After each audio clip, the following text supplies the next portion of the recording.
Well, hey folks, thanks for tuning in. This will be part 2 of the 1984 KX80. Thank you for watching.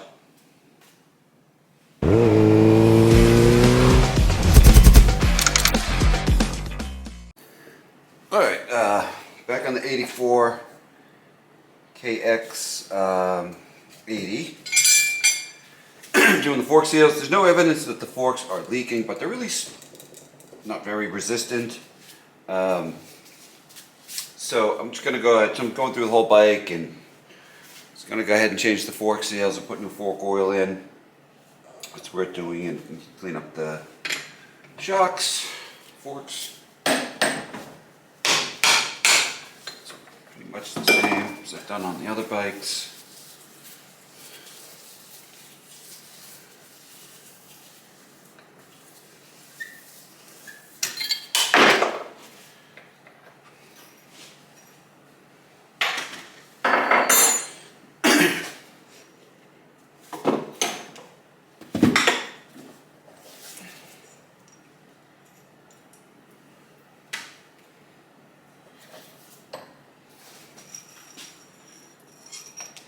So it seems like it's in better shape than the other one. So I did already do the other fork. I'm going to show both.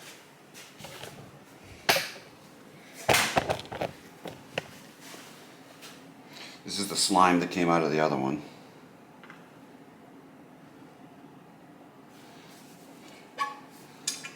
Different kind of fork oil. Looks like motor oil. Yeah, I think this is motor oil. Yep. So, different oil in each one.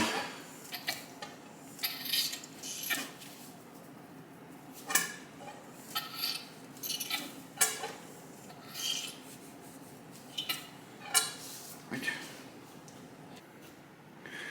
Alright, so now I gotta take this bolt out that's down the bottom. Also covered with dirt.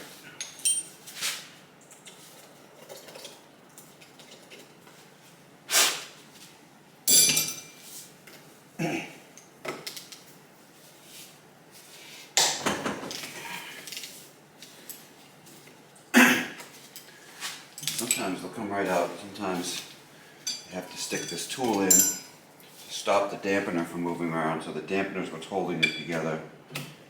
Hold it in the dampener. And okay, so it's moving. I think it's spinning around. Bring that back down. There we go. It's in there. Oh, and I can hold it with my hand. Okay, so there it is. More oil. It's a good sign. Put that to the side. Put that to the side. And now I'll take this whole thing over to my other workbench. Pull it apart. It's really a cleaning exercise. Alright, so take this dust seal off.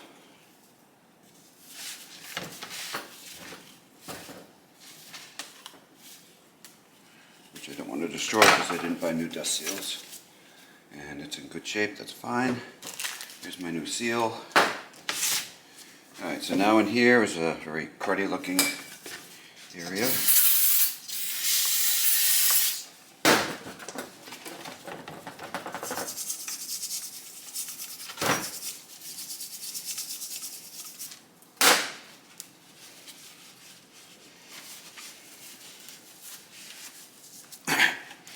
So I don't know if you can see it, but there's a clip in there.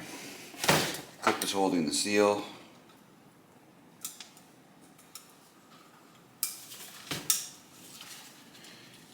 And good, came out easily. That's also a good sign. And so now I'm going to take this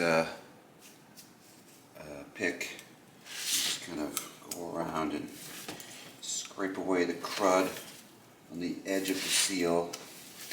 Try and do anything I can to make it easier to take the seal out. Okay, so that's done. So now, let's get this out of here. Okay.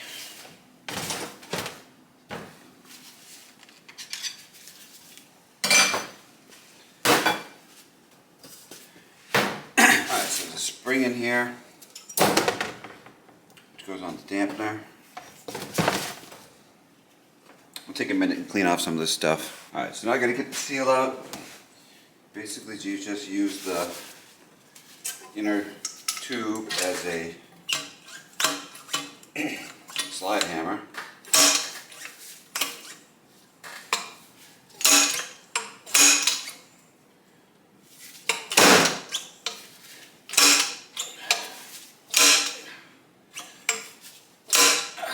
You see it moving.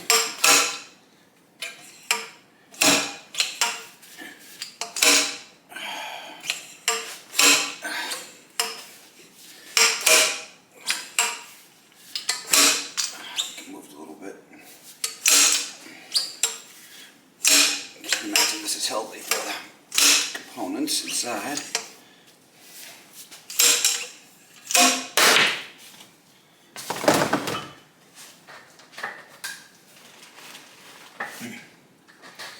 That goes to the end of the dampener.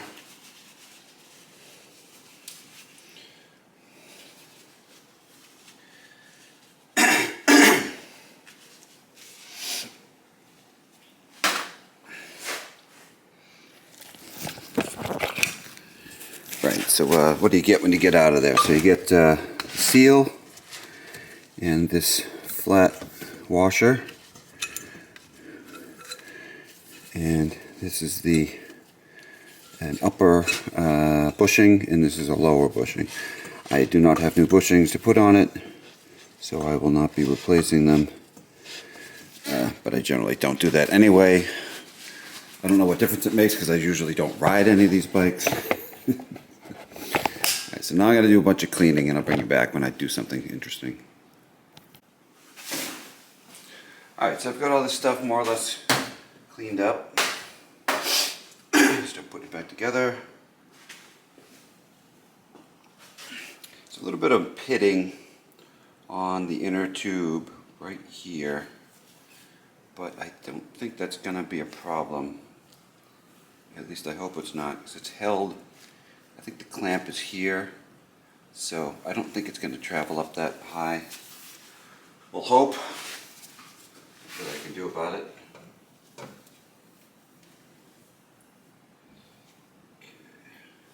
Put that bushing in some fork oil and assemble the dampener into the inner tube. Spring, dampener.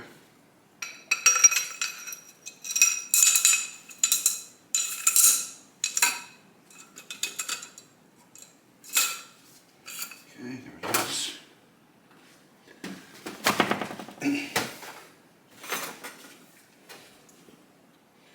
So this spacer or standoff, whatever it is, goes on the end of the dampener.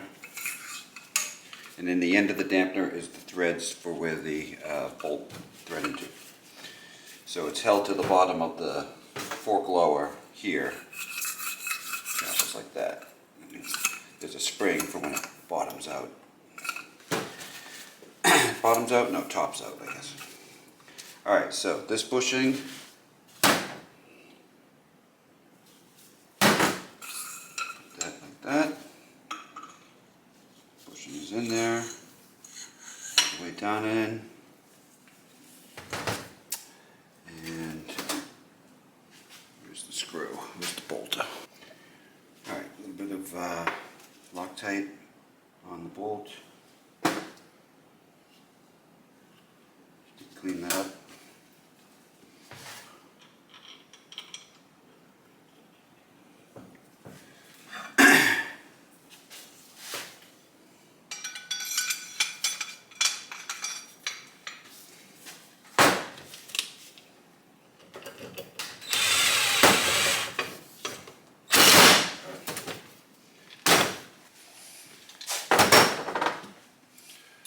So next to go in is this upper bushing. Put some fork oil on it. And that, so you see how it rattles around.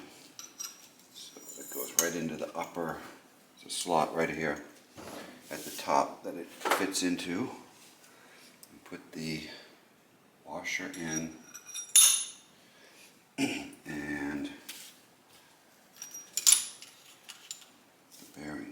seal installer. Okay.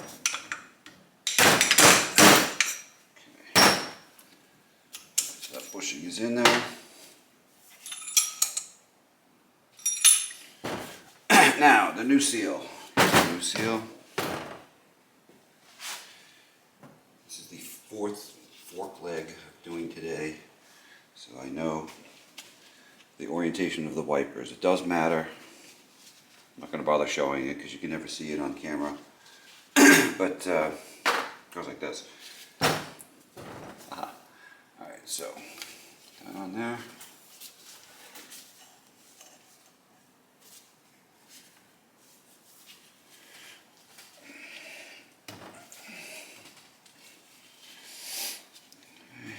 Old seal.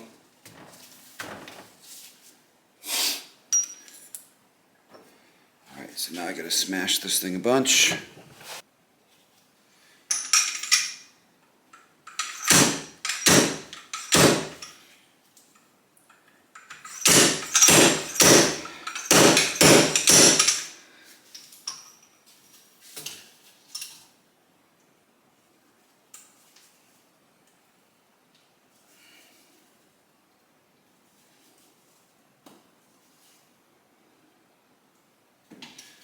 Okay, I think that's in there. Alright, so the seal's in there, so now the clip, grease on there.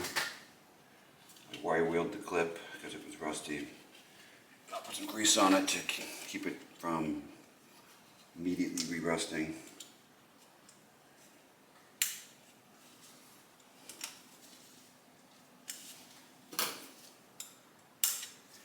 Click.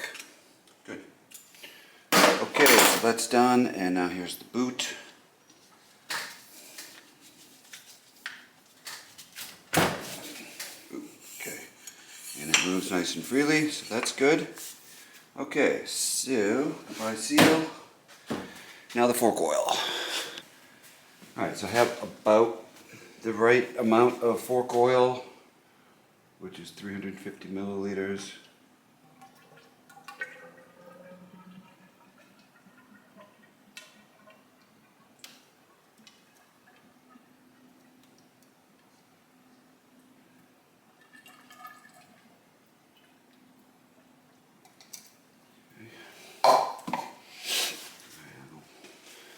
Work the shock up and down a few times.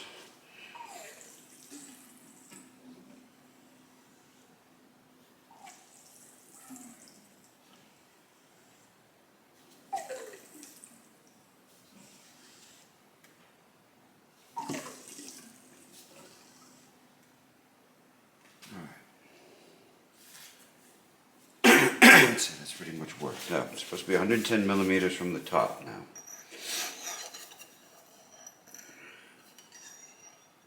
And it's at 80, so it's a little bit too much. Let me just work it a little bit more.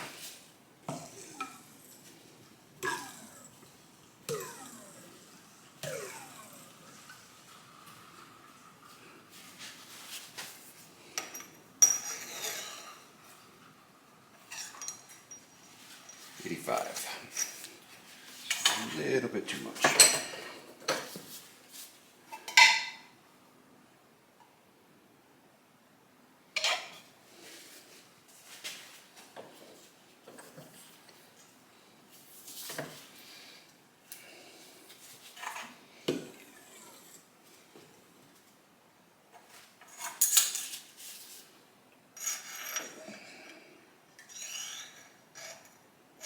And 30. About half of this in.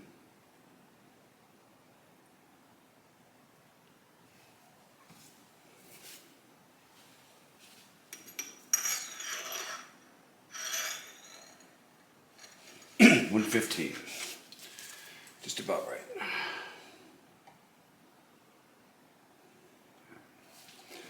Call that good. Hope I didn't stand in front of the camera the whole time. Let's put the spring in.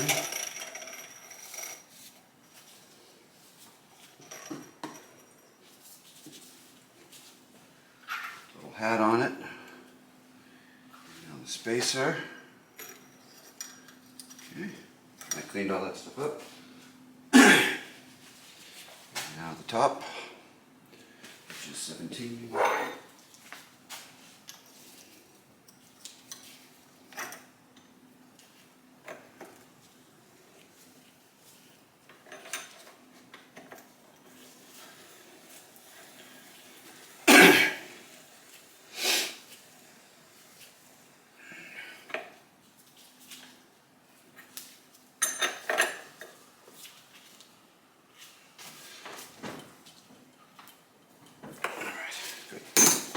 Done. Okay, so now I have a good pair of forks. Definitely stiffer than it was. Alright, so 84 KX80.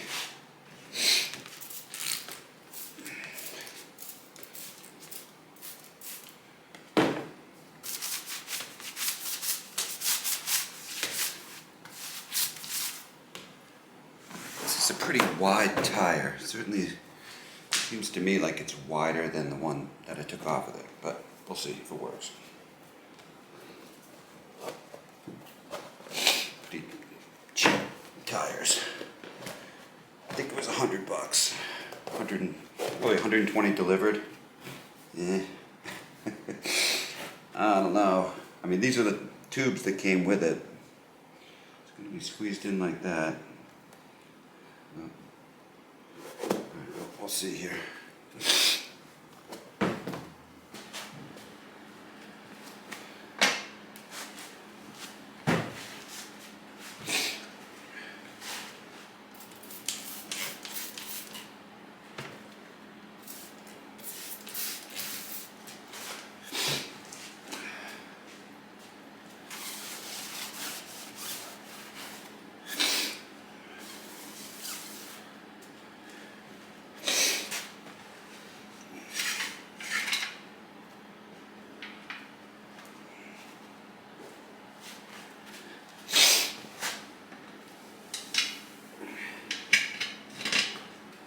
Oh, I forgot something. Rim strip. So this had duct tape all over it. I took it off, cleaned it up. I have to get the rim strip.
So the method that they suggest, I've done a few of them so far, is put the tube in the tire, put the valve stem in the rim, and then rather than trying to put the first lip of the tire onto the rim and then stick the tube in. For this tire it'd be pretty easy because it's really wide, but for most tires they're like really close together and it's a pain in the ass. So now you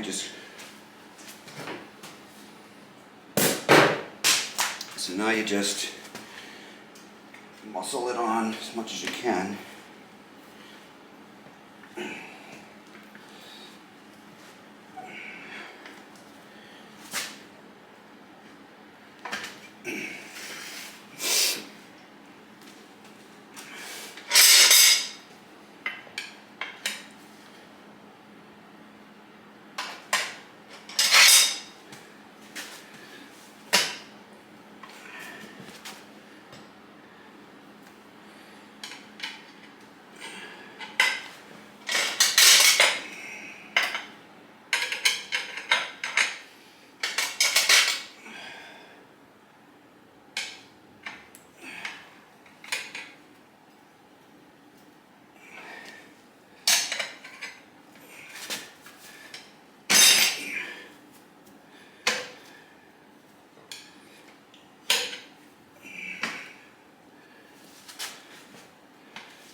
Alright, so the next part, the second lip, you want to end across from where it's very easy to push the rim, the wheel tire into the center. So the deepest part of the wheel is the middle. So if you can push the edge of the tire into that groove, then it gives you a little more space to pull the lip over. At the same time, you've got the tube inlet here, and you've got the wheel lock here. Tube inlet and wheel lock, and you don't want to be ending on those. So I'm gonna say I'll start here, go around, and I'll end over here, and I'll be able to push it down here. All right, so by having the tube inflated a little bit, you can feel with the bar that you're bumping into it instead of pinching it. So that seems to work pretty good.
Hear that sound? I just ruined the tube. Fuck.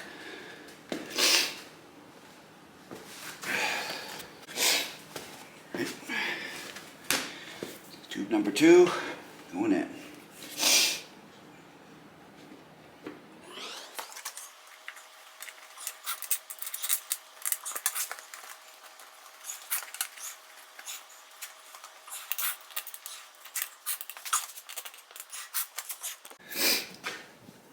Trying to get the tube inlet to go right through that little hole there.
Yep. There goes another one. Not impressed with this fucking thing. Yeah, I just wanted to show on the KX80. This is the front disc. You see how rusty it is. Trying to blast it rather than just wire wheel it. See if it makes any difference. It's kind of smoothish, but not great. So we'll see.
And here's what the exhaust looks like. The only real part you see of it is like this hump here. It sticks out. Looks pretty good. Hopefully it doesn't just flake off. And these were primer gray, I don't know why, but these are the handlebar hold downs. Those look good. This is a brake cable holder. I have a plastics kit for this, but I don't have the stickers. It's so close to being like totally restored. I need to sell off bikes.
It's got to be the outlet.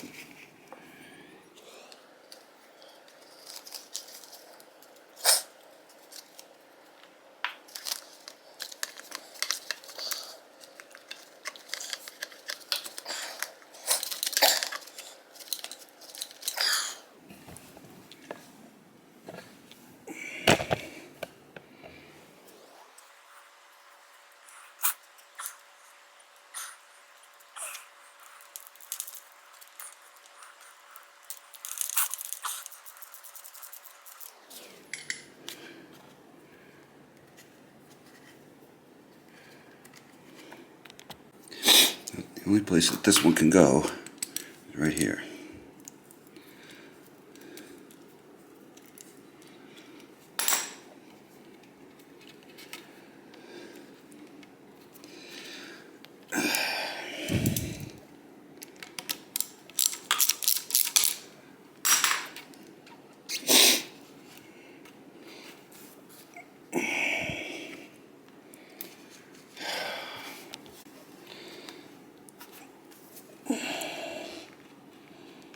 I should put this end on first. There it is. Okay.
There it is.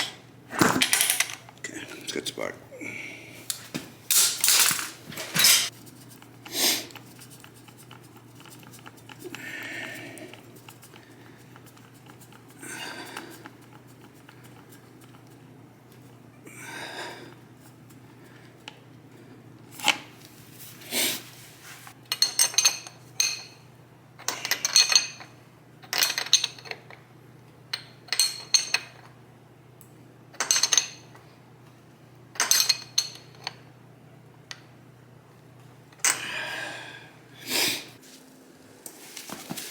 Chain's a little bit long.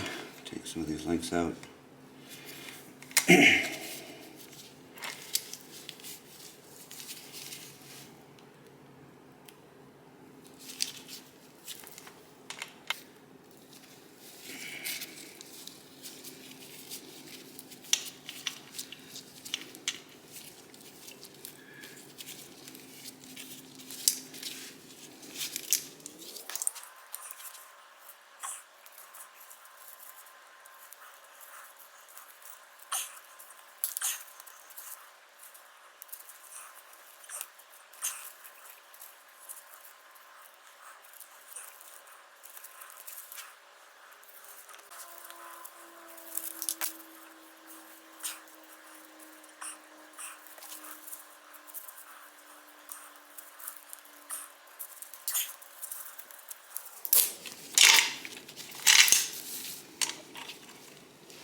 don't think this thing is set correctly.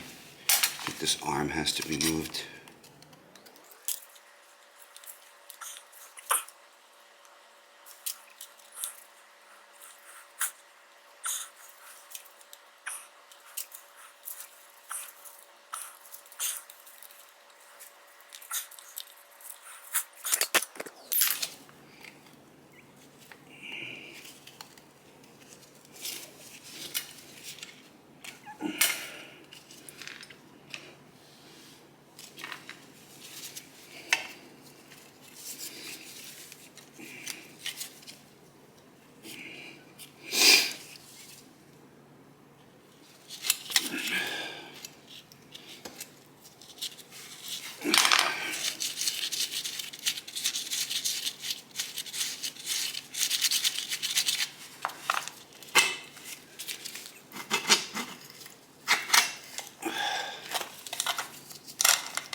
Move this arm, ran out of battery. Get this all set, chains adjusted, axles locked down.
Alright, well, there she is, except there's no front brake. I have two different front brake setups over there. Neither of them work. I'm going to see if I can make one good one out of them. But it's back together. I have antifreeze in it, and it's not dripping. And I have oil in it, and I don't see an oil leak yet. So that's good, but it hasn't run. Oh, and the carburetor has to go on. I can only find this stupid looking chrome air cleaner, which is going to look crappy in there, but who cares. I need to go. I'm going to take the float bowl off and see how clean that is. So carburetor and front brake, and then it's ready to try and start it up. We'll see.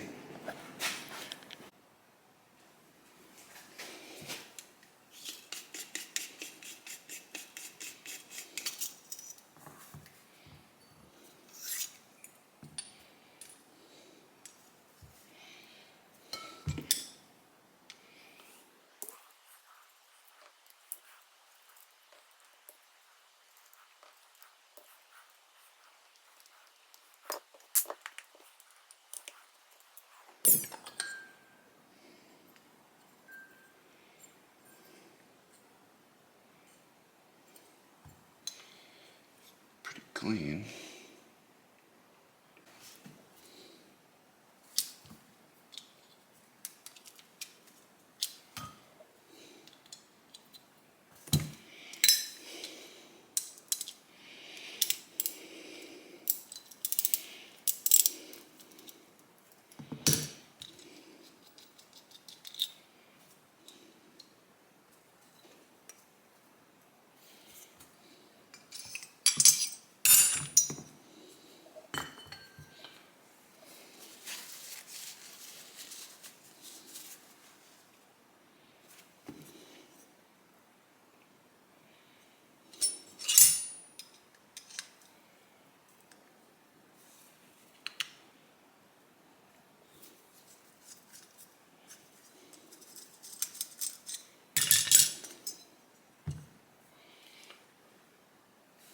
Yeah, I would say this has been cleaned recently because it's really pretty clean.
Alright, so that one, the master cylinder, is frozen. This one is not frozen. So I'm wondering if this will come back. A little bit of cleaning. It's kind of pretty dirty.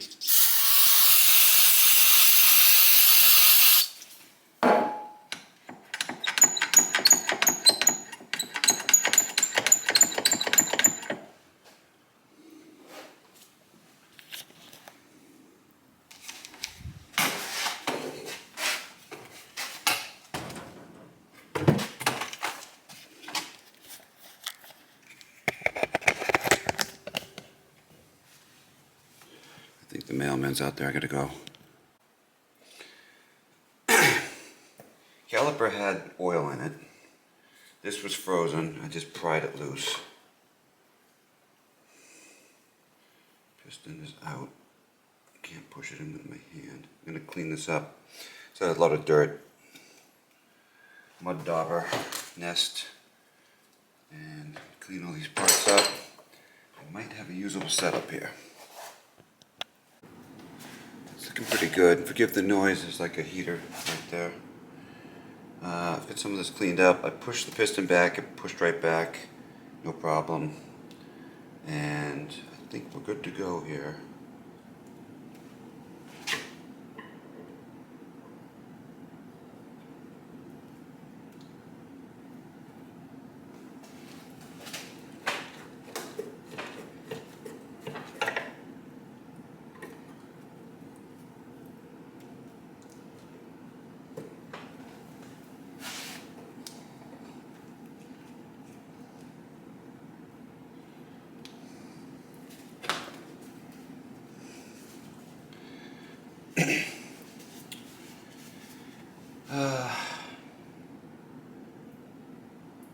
Yeah, I think I'm just going to mount it up on the bike and start bleeding it.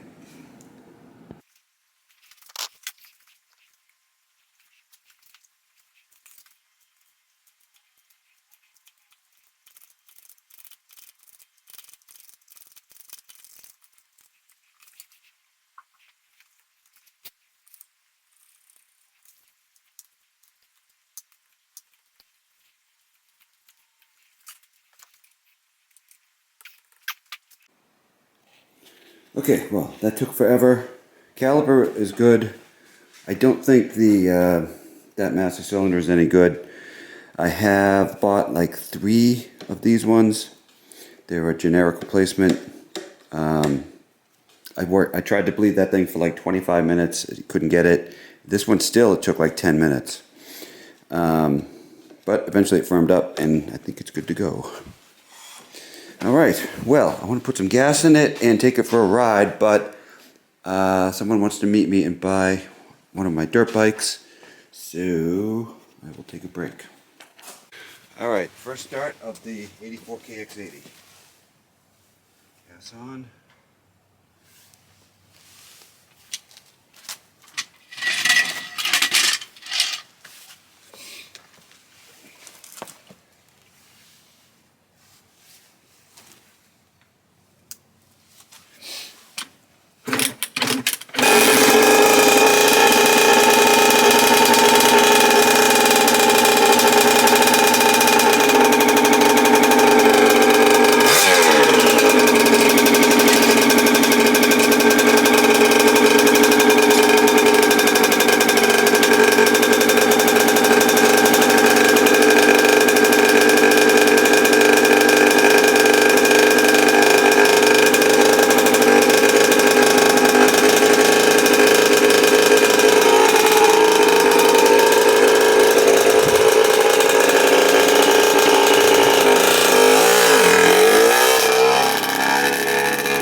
Well, hey folks, thanks for watching this episode of the 1984 KX80 restoration, partial restoration.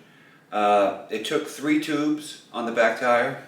What I found is that there's certain tires that seem to be really stretchable and some that are not, and those cheap tires, they were not very flexible. The front was no problem. That's a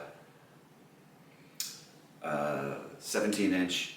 The back is a 14-inch, and it was just like miserable trying to get that on.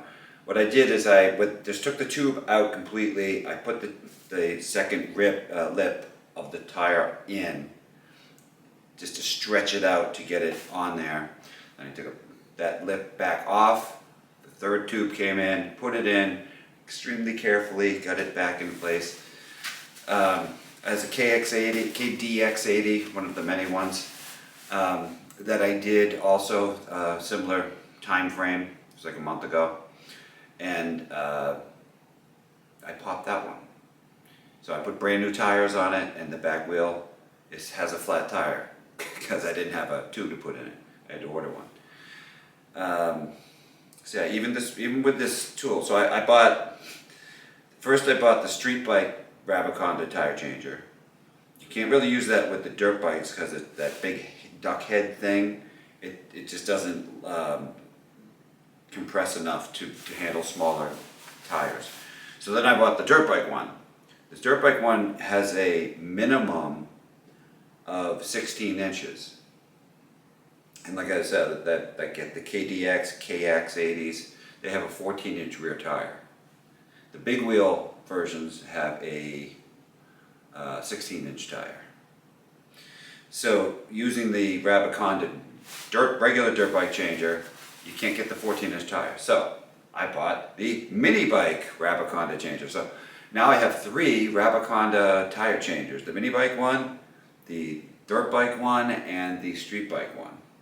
I did use the street bike one. I don't know if I showed it for a CB550 project I have. And it worked really well. That was with tube tires even. So yeah, those are so frustrating. Oh. And anyway, so yeah, it seems to run pretty good. I'm not sure, initially it was definitely smoking a lot, and I think that bike has a lot of, because it was run with a piston that was too small, there's a lot of oil that's in the muffler, so I'll have to drive it a bit to get all that oil out of there. It was pretty smoky, and the low end seemed to be funny for the first 3 minutes, and then it started to clear up. But to tell you the truth, it was so cold out, I didn't want to drive it much, and I don't have anywhere to drive it anyway. Just to show you what the weather is currently like here in Massachusetts. The reason I want to get that out of here. Oh, the snow is mostly gone. It started raining. It's a little warmer today. It's like 30 degrees Fahrenheit. Hello. But yeah, it's cold and crappy. Anyway. Put that back. Well, so I took that 84, and I was like, wow, I'm so close to having this thing completely restored. All I gotta do is put the plastics kit on it, but the plastics kit, you need stickers.